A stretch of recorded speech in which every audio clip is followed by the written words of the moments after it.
All right, Rika's doing pretty good this morning. Mornings are always his hardest time. However, we were able to give him a big play yard to play in and get those wiggles out. So he's doing much better today. And we just had the kids walk through, and so now you can see he really wants to get off. So having a raised bed is super important. Shh,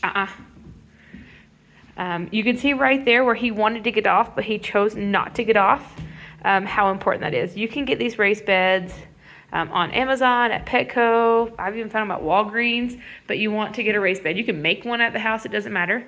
It needs to be smaller like this, and then it can get bigger as he gets older. But this raised bed is super important. This works on impulse control and being calm, cool, and collected while in the home, and off leash. You can see he's no longer wearing the leash anymore. He's doing a great job at being on that bed. For the most part, we are still correcting him a few hundred times every day.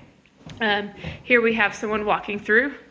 And he stood up, so I'm going to go over and apply that distance pressure. But he wasn't loud, at least. We've been working on ignoring that sassy and praising the nice and quiet. So that was very good of him. He put his bum down and then he wants to eat or drink. That's fine. He can sit up to eat or drink, but he's got to go right back down to sitting down.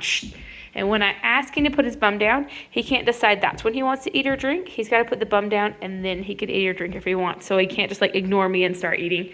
He's got to go into that calm position. Because he is so little, he hasn't had his third round of shots yet. He can't socialize with other dogs or play where other dogs have been playing.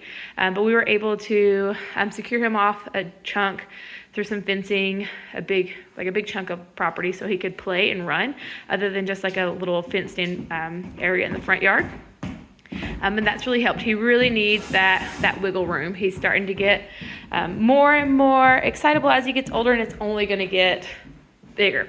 So things you need to have prepared at home is a raised cot. It needs to be smaller like this while he's smaller, and then get bigger as he gets bigger. The next thing you need is a play yard space, somewhere for him to play outside.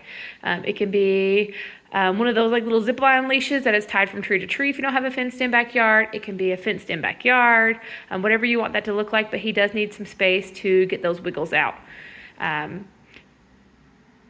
We will send you with the transitional leash. We got that cute red one to match his red collar. And you're good to go on training wise. I guess it is nice to have these raised bowls, and you can get those as big as you want them so that they can last him his whole growing. Those don't need to, they could be big or small, it doesn't matter. So those are 3 things you need to go ahead and look at purchasing so you're able to continue the training at home.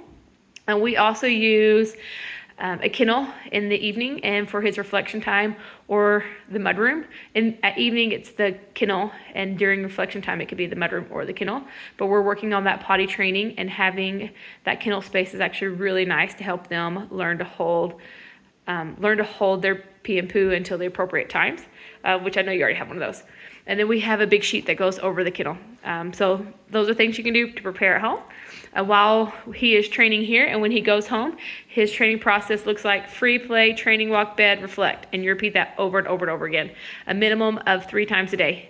They can each be different lengths. Our goal is to get this bedtime longer and longer and just work on that patience. The walk, we've gotten up to about 2 miles is about all he can handle, and then he is like tuckered out for the rest of the day. So just starting small, he's going to get more and more athletic and more wanting more, but they don't need to be more. As long as you're focusing on that very training walk, loose leash right beside you, practicing those patient sits over and over again. Really, the walk can be short, and he will still get the mental workout that he needs in order to stay on the bed. So free play is for the wiggles, the walk is for mental stimulation, and then the bed is for recovery and working on that impulse control. He's going to be here at all times on the bed. If he's not on his bed, he is either leashed to me or in his reflection space. And again, a reflection space can be that mudroom, or it can be that kennel. We just don't want to do extensive times in the kennel. We want him to work on training it, but we don't want to just like put him in there and that be where he chills all day. This is where we want him to learn to chill, is with us in the home. So we really got to practice this bed for extensive periods of time.